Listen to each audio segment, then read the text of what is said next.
Welcome to Man Does Tech, where I solve the problems you didn't even know you had.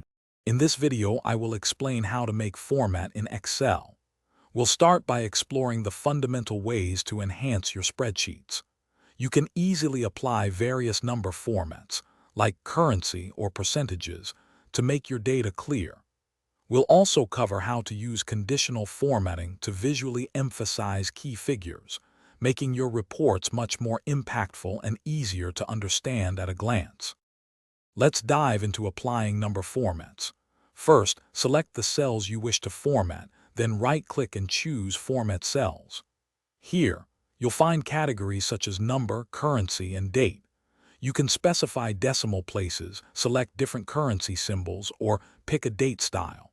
For unique needs, custom formats offer incredible flexibility, allowing you to display data exactly as you envision it. Next, we'll explore the power of conditional formatting. This feature allows you to automatically highlight cells based on rules you define, like values greater than 100 or less than 25.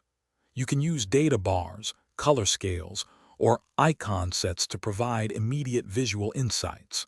Managing multiple rules helps you prioritize how different conditions are displayed, making your data truly dynamic.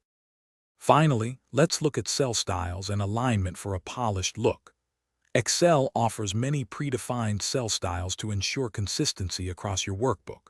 You can merge cells to create clear, unified headings, or wrap text within cells to keep all content visible without widening columns excessively. Adjusting both horizontal and vertical alignment ensures your data is always presented neatly and professionally. Thanks for watching. If you found this helpful, don't forget to like and subscribe.